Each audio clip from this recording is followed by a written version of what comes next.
আপনি তো ঘাস দানাদার সমন্বয় করেই ছাগলকে খাওয়াচ্ছেন। জি। যেহেতু আপনার ছাগলের মানে গ্রোথ ভালো, দেখতে সুন্দর লাগতেছে, সেহেতু কোনো না কোনো গোপন টিপস আছে। তো আমার মনে হয় যে আপনি দানাদারটা স্পেশালভাবে হয়তো বা তৈরি করতেছেন।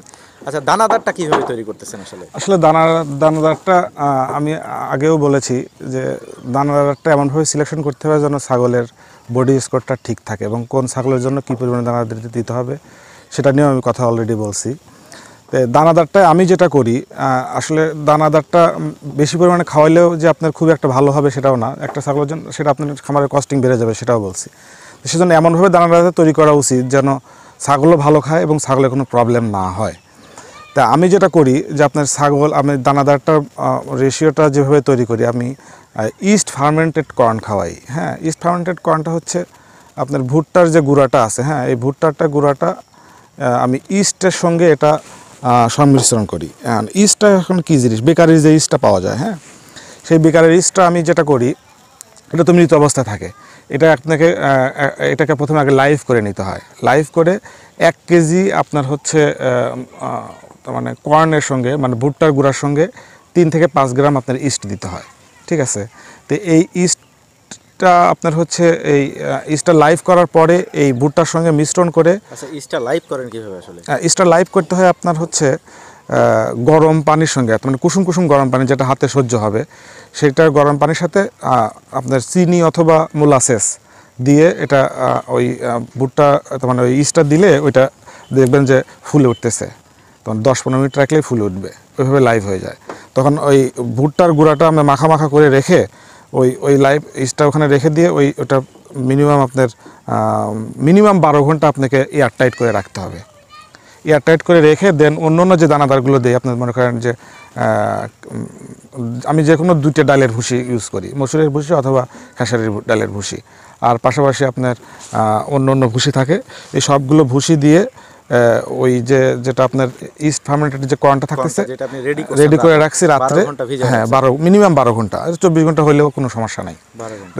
ওইটা থাকে 50% আর দানাদার খাবার এদিকে থাকে 50%। খড় থাকে কিনা ওইখানে? ওইখানে খড়ও দেই আমি। হ্যাঁ, খড়ের কি পরিমাণ আছে? খড়ের আসলে একটা পরিমাণ না এরকম, আপনি মনে করেন অ্যাভারেজ একটা নিয়ে নেই যতটুকু। হ্যাঁ, আমি ওটা ভিজায় রাখি, রাত্রে খড়টাও ভিজায় রাখি।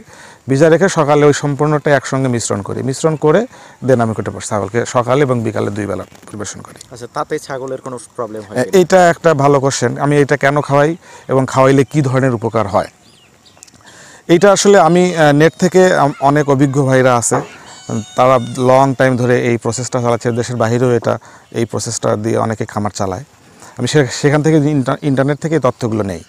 তো এইটা মূলত খাওয়ানো হয় এই কারণে এর হজম শক্তিটা খুবই ভালো থাকে। হজম শক্তি? হ্যাঁ, আপনি বললেন না যে ছাগলের গ্যাসের, তার মানে ফুড পয়জনিংটা হয় কিনা, আমি এইটা খাওয়ানোর ফলে আমার ছাগলের, আমার মনে হয় না যে আমার কোনোদিন ফুড পয়জনিং হয়েছে। কারণ লিভারটা তো সবসময় পরিষ্কার হয়। হ্যাঁ, সবসময় এটা খুবই ভালো কাজ করে, লিভারের ক্ষেত্রে খুবই ভালো কাজ করে এবং যা খাওয়ানো হচ্ছে সেটা দ্রুত হজম হচ্ছে। আপনি কিন্তু দেখেন, আপনি একটা ছাগলকে যদি অতিরিক্ত খাওয়ান, সে কিন্তু গোবরের সঙ্গে তার পুষ্টিগুণ যেটুকু তার কাছে নিচ্ছে বাকিটা বের করে দিচ্ছে। আর আপনি যে ইস্ট ফার্মেন্টেড কর্ন এটা যদি খাওয়ান, সেটা দেখা যাচ্ছে কি আপনার খাবারের পরিমাণটা কিন্তু কমায় দিলেও প্রত্যেকটা জিনিসই তার শরীরে লেগে যাবে।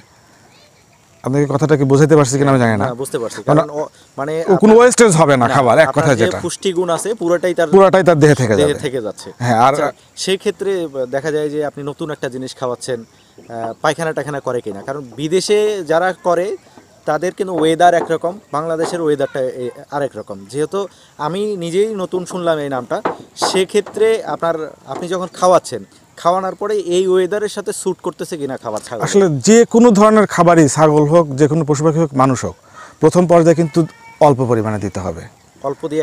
অল্প দিয়ে আগে আপনার স্টার্ট করতে হবে। প্রথম দিন মনে করেন আমি 1 কেজি দিচ্ছি, তারপরের দিন 2 কেজি, 3-4 দিন 3-4 কেজি করে দিচ্ছি, তারপরে আমি এটা যখন ফুল এটা ডোজ সেভাবে আমি প্রয়োগ করতেছি। আচ্ছা, ভুট্টার গুঁড়াটা তো শক্ত, ভুট্টার গুঁড়া পাউডার, হ্যাঁ শক্ত, একটু শক্ত। এইটা দেওয়ার কারণে কি আপনার ওইটা নরম হয়ে যাচ্ছে? হ্যাঁ, ওটা একদম নরম হয়ে যাবে। খড়টা কি ওই আস্তই থাকতেছে না ওইটাও নরম হয়ে যায়? না, খড়টা আস্তেই থাকতেছে।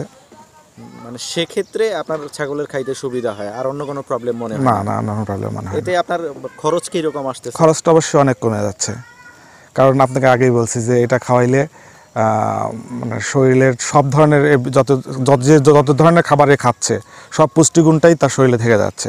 সেজন্য আগে যদি একটা ছাগলকে আমি 1 কেজি খাবার দিতাম দানাদার কাছে, সেটা কিন্তু আমার কিছু পরিমাণ কমায় দিয়ে এইটা যদি অ্যাপ্লাই করেন তাহলে অনেক ভালো রেজাল্ট পাবেন। তাহলে আপনি এখন দানাদার কত কেজি খাওয়াচ্ছেন এই 70টা ছাগলে? অন অ্যান অ্যাভারেজে 10 কেজি। 10 কেজি, সেটা একবেলা খাওয়াচ্ছেন না 2 বেলা? 5 কেজি করে, 5 2 কেজি বেলা করে 10 কেজি। বাকি সময়টা তো ঘাস চলতেছে। ঘাস চলতেছে। মানে এই নতুন জিনিসটা খাওয়ানোর এই 10 কেজির মধ্যে কিন্তু 5 কেজি আছে আপনার ইস্ট ফার্মেন্টেড কর্ন আর 5 কেজি আছে অন্য ধরনের ভুসি।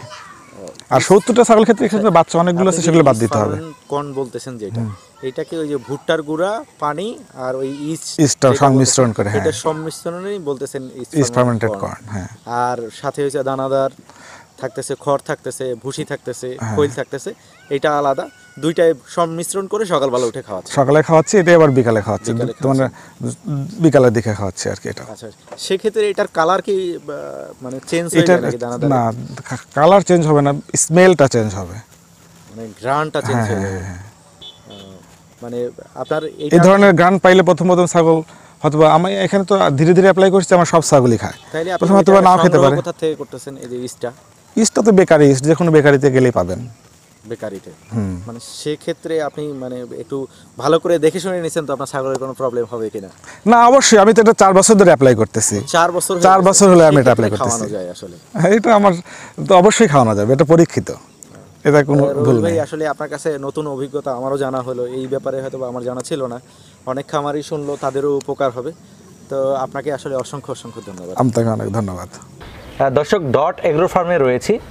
এই ছাগলগুলা যিনি পরিচর্যা করেন, সবসময় দেখাশোনা করেন, তিনি এই খাবার তৈরি করেছেন। আমরা ওনার কাছ থেকে জানার চেষ্টা করি আসলে এই খাবারের মধ্যে কি কি উপাদান দেয়া আছে। খাবার রেডি করলেন, এইখানে আপনি ভুট্টার গুঁড়া কতগুলো দিচ্ছেন? দুইটাতে আছে প্রায় 15 কেজি। 15 কেজি ভুট্টার গুঁড়া, এর সাথে আরো অন্য কিছু নাই? শুধু পানি। এখন পানি দিছেন আর 15 কেজি ভুট্টার গুঁড়া। ইস্ট ফার্মেন্ট কর্ন যেটা বলতেছেন সেটা কতটুকু পরিমাণে দিছেন? 1 চামচ। 1 চামচ দিলেই এই গ্লিন একদম নরম হয়ে যাবে, ভিজে। আচ্ছা, এইটা এখন আপনার মিশানো শেষ, এটা এখন কি করবেন? মুখাটা লাগাই দিবেন। এটা 12 ঘন্টার জন্য বন্ধ থাকবে। এটা 12 ঘন্টা বন্ধ থাকবে এইভাবে, মানে হাওয়া বাতাস যাতে না ঢুকে ভিতরে, হাওয়া বাতাস যেন না যায়, এভাবে লাগাই দিবেন। এইভাবে লাগাতে হবে। আচ্ছা, লাগানোর পরে এইখানে আপনি বসেন, খের ভেজাবো। এখানে খের ভিজাবেন? খের, চোপর, ভুসি টুসি সব দেবেন না? শুধু খের পানি দিয়ে ভিজাবেন। তাতে কি দিবেন? সরিষার খোল, ভুসি আর গুঁড়া, ধানের গুঁড়া। এই 3টা জিনিস থাকবে। আর সাথে আপনার এই ভুট্টা ভেজা পানি আর খড় ভেজা, আর ইস্ট ফার্মেন্ট কর্ন যেটা দিয়ে ভিজায় রাখছেন, সেই সবগুলো জিনিস মিশ্রণ করে ছাগলের খাইতে দিবেন 12 ঘন্টা পরে। দর্শক, এই ভিডিওতে যদি কিছু বুঝতে না পারেন তাহলে এই ভিডিওর ডিসক্রিপশন বক্সে আমাদের ফেসবুক পেজের লিংক দেওয়া রয়েছে। ইস্ট ফার্মানেন্ট কর্ন সম্পর্কে জানতে আমাদের পেজটি ফলো করে রাখুন। শীঘ্রই ইস্ট ফার্মানেন্ট কর্ন সম্পর্কে একটি পোস্ট করা হবে আমাদের ফেসবুক পেজে।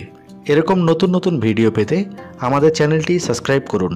এতক্ষণ ধৈর্য ধরে দেখার জন্য আপনাদেরকে অসংখ্য ধন্যবাদ।